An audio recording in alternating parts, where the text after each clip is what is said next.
Bonjour Anne-Sophie. Bonjour Marie. Eh bien, je suis ravie de pouvoir échanger le temps d'une émission avec toi. Moi aussi. Tu vas nous parler de l'énergie des arbres. Tout à fait. Voilà. Alors, j'ai d'abord une question parce que c'est vrai que l'énergie des arbres, c'est quelque chose dont on entend de plus en plus parler. Il y a des livres qui sortent, communiquer avec les arbres, entrer en connexion avec l'énergie des arbres serait guérisseuse. Et toi-même, voir, tu guéris les arbres aussi. Hein. Tout à fait. Alors, ma première question, c'est qu'est-ce qui fait que tu t'es intéressée à ça? Alors j'ai eu la chance de tomber dans le chaudron magique quand j'étais petite.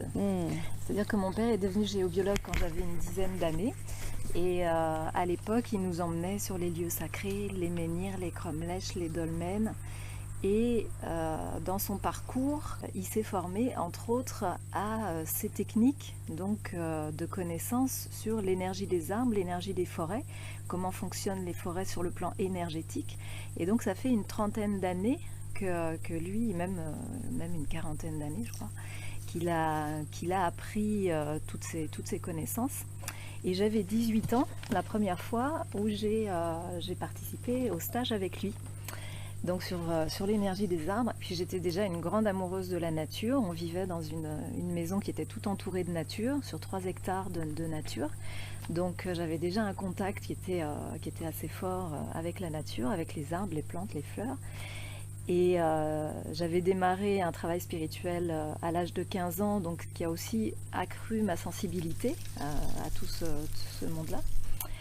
Et quand j'ai fait le stage avec mon père, j'ai vraiment ouvert les yeux sur un petit peu l'ensemble de ce qui se passe au niveau de l'énergie des arbres et de tout l'environnement autour. Et j'ai eu une connexion très spéciale le dimanche quand... donc c'est quelque chose qu'on retrouve aussi dans mon stage, quand je me suis trouvée sur le point de vortex de l'arbre, parce que chaque arbre a un point de vortex autour de lui, un point de vortex d'énergie cosmotellurique. Et quand je me suis trouvée sur ce point, j'ai eu vraiment la sensation qu'il y avait une communication, une communion entre l'âme de l'arbre et mon âme. Et une communion qui était même au-delà de la dimension juste arbre et personne. J'avais l'impression d'être en communication avec un espace qui était beaucoup plus grand que nous. Et aujourd'hui, je le comprends dans le sens où c'est cet aspect cosmotellurique qui fait que je devais être dans une communication effectivement avec des éléments du cosmos et des éléments telluriques, donc de l'énergie de la Terre profonde. Et cette sensation que j'ai eue à ce moment-là, ça m'est toujours resté, ça m'a vraiment marqué. Et donc par la suite, je suis devenue experte en Feng Shui il y a une dizaine d'années. Et il y a quelques années, j'ai demandé à mon père de me former sur l'énergie des arbres pour accompagner les gens et leur retransmettre ces connaissances. Ok. Donc en fait, tu t'intéresses à l'énergie, la vibration, l'émotion, transmettre une émotion, ça reste au cœur de ma quête, de mon travail. Ouais. Puis le domaine de l'âme, c'est vraiment, oui. Que ce soit par l'artistique, que ce soit par l'énergétique, que ce soit par les arbres, c'est vraiment le domaine où on va travailler sur le soin à l'âme qui me passionne et que j'aime faire. Ouais. Ok. Alors, on va en venir donc à l'énergie des arbres, et parce que bon, tu ne fais pas que entrer en relation avec l'énergie des arbres, tu apprends aussi aux autres comment le faire. Et pour l'instant, je te donne un peu la parole sur comment on s'y prend. Alors, par quel bout on commence? Alors déjà, quand on va dans une forêt, donc c'est des choses qui sont pas très connues et dont on ne parle pas forcément dans les livres actuels quand on parle de sylvothérapie, c'est qu'en fait, il y a une porte énergétique qui est créée par les arbres qui mettent un petit peu une barrière énergétique. Donc on appelle ça une porte végétale. Et déjà la première chose donc, que j'apprends, c'est comment ouvrir cette porte énergétique. Donc ce sont des astuces qui sont très faciles à faire. C'est pas de la magie comme ça, c'est c'est pas des formules magiques, il y a vraiment quelque chose de très concret et de très simple qui permet d'ouvrir ces portes végétales. Et à partir du moment où on ouvre les portes végétales, on se rend compte qu'on a une connexion qui est plus forte encore avec la forêt, avec l'énergie de la forêt, avec l'énergie des arbres. Quand on ouvre les portes végétales, ils se rendent compte qu'ils ont une connexion qui est plus forte, comme s'ils sont plus en osmose avec l'énergie des arbres. Donc là, c'est déjà le premier point qu'on fait quand on va comme ça à la rencontre d'un arbre pour le soigner et pour se soigner avec lui. Parce que effectivement, ça va donner une sensation plus profonde aussi à l'intérieur de soi, de ce qui se passe sur le plan de l'énergie dans cette connexion. Ensuite, donc, alors il y a des petites choses aussi par l'utilisation de quelque chose qui permet aussi de garder notre énergie, de concentrer notre énergie quand on va marcher en forêt, que notre énergie ne soit pas dilapidée ou absorbée comme ça par les différentes énergies qu'il va y avoir dans la forêt. Et quand on va aller à la rencontre d'un arbre, il y a une manière de rentrer dans son aura, donc par rapport entre autres aux directions cardinales, qui fait que ça va être plus respectueux et plus doux pour l'arbre. C'est un petit peu comme commencer une approche, commencer à briser la glace avec l'arbre, et ça va faire que lui, il va nous accueillir en douceur, dans son énergie et dans la connexion avec son âme. Donc il y a cette phase d'approche par rapport à l'arbre. Et puis, quand on va en fait vouloir se soigner avec l'arbre, il faut déjà savoir si lui, il est en bonne santé. Si lui, il va pouvoir vraiment nous donner de son énergie, nous donner le meilleur de son potentiel énergétique et cosmotellurique. Donc pour ça, on va tester son aura. Donc on a des outils, j'explique les outils, j'apprends à tester l'aura d'un arbre. L'arbre, en fait, il a 3 couches d'aura. Et elle va être plus ou moins importante en fonction de son énergie, en fonction de sa santé à lui. Et donc on va tester son aura pour voir justement s'il est en bonne santé, s'il a besoin d'être soigné. Tout ça d'ailleurs, ce sont des techniques qui sont très anciennes, qui sont druidiques, pour qu'elles deviennent thérapeutiques pour l'arbre. Donc ça va vraiment venir créer un soin qui va être permanent. Et quand on refait le test par la suite de l'aura, on se rend compte que l'aura de l'arbre est décuplée des fois par 4.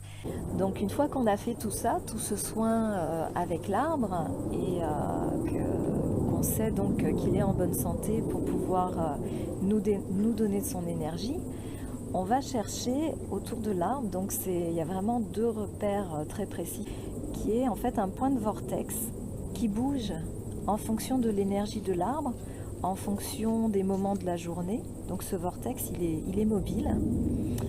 Et j'explique donc les 2 repères très précis qui permettent de trouver ce vortex d'énergie cosmotellurique. Donc c'est vraiment une spirale qui est autour de l'arbre, qui part des énergies de la Terre et qui va en communication avec des énergies très très élevées qui sont vraiment au niveau du cosmos. Parce qu'en fait, l'arbre, il a ça. C'est aussi quelque chose qu'on doit sentir intuitivement quand on s'approche d'un arbre, c'est qu'il a cette fonction de canal cosmotellurique, parce que ses feuilles en fait et ses branches sont en relation avec le cosmos, sont en communication directe avec le cosmos, et ses racines sont en communication directe avec les énergies profondes de la Terre. Et donc c'est cet aspect en fait qu'on a aussi en nous. Donc on a aussi dans notre être global, dans notre être entier, cet aspect cosmos, cet aspect humain et cet aspect terre, racine. Sauf que nous, à l'heure actuelle, on est coupé de tout ça. Et quand on va faire un travail comme ça avec un arbre, on va progressivement retrouver, recreuser en fait à l'intérieur de nous cet aspect cosmique et cet aspect tellurique qu'on a la plupart du temps perdu. On voit souvent des dessins où l'homme est symbolisé dans sa connexion au ciel et à la terre, c'est représenté à travers un arbre. On parle aussi de l'arbre généalogique, où les racines représentent d'où on vient, et dans l'arbre on peut y percevoir nos ancêtres, l'arbre généalogique. Ouais, ouais. Et donc voilà, quand on a fait ce soin, etc., et qu'on se met sur ce point de vortex, c'est vraiment un soin énergétique qu'on reçoit. Et donc, nous, on conseille de rester au moins 20 minutes minimum sur ce point de vortex, parce que ça va faire vraiment tout un travail énergétique dans l'organisme. Et donc 20 minutes, c'est vraiment un cycle qui permet à l'organisme de se régénérer. Et il y a aussi une phase importante, c'est quand on doit couper une plante ou couper un arbre. En fait, quand on coupe un arbre, il est relié par des canaux énergétiques à tous ce qu'on appelle ses âmes frères, donc tout un tas d'arbres qui sont autour de lui, plus ou moins proches. Et en fait, quand on coupe un arbre, lui, il va être stressé parce qu'en fait, on n'a pas libéré son âme avant de le couper. Et non seulement lui va être stressé, mais aussi tous les arbres avec lesquels il est relié vont aussi être en stress. Et il y a ce qu'on appelle le champ éthérique, donc il y a un champ tissulaire énergétique qui va être aussi en stress. Et tout ça, en fait, ça va stresser l'atmosphère et ça va être aussi un point de stress sur l'atmosphère de la Terre. Et donc c'est une technique que j'apprends aussi, c'est comment faire pour rentrer les énergies de l'arbre dans la terre de manière à libérer son âme.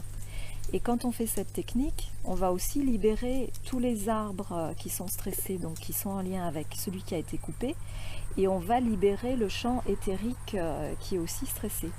Et donc, alors moi je suis une personne qui est super sensible à tout ça, et à chaque fois qu'on fait cette technique, moi je sens une libération dans mon corps qui est vraiment assez forte, quoi. C'est comme un soulagement dans tout le corps que je ressens des pieds à la tête quand on fait cette technique. Donc, et toutes ces choses qu'on apprend, donc, enfin toutes ces connaissances, en fait, ce sont des choses aussi qu'on peut faire sur les plantes qu'on a chez soi. Et quand on fait ces pratiques, on se rend compte que voilà, il y a eu beaucoup de témoignages de gens qui ont fait ça, ces techniques, et qui se sont rendus compte que leurs plantes d'intérieur, du coup, vraiment ont trouvé un épanouissement et leur aura, voilà, vraiment, elle rayonnait. Et pareil, quand on doit déplacer un arbre, si on a un jardin, si on a un terrain et qu'on a des arbres qu'on doit déplacer, il y a aussi une technique qui permet de les déplacer, de les replanter pour que leur énergie soit respectée et qu'ils puissent s'épanouir et rayonner normalement en étant replantés ailleurs, quoi. Super. Voilà, merci Anne-Sophie. Merci beaucoup Marie, c'était un plaisir, avec grand plaisir. À bientôt. Au revoir.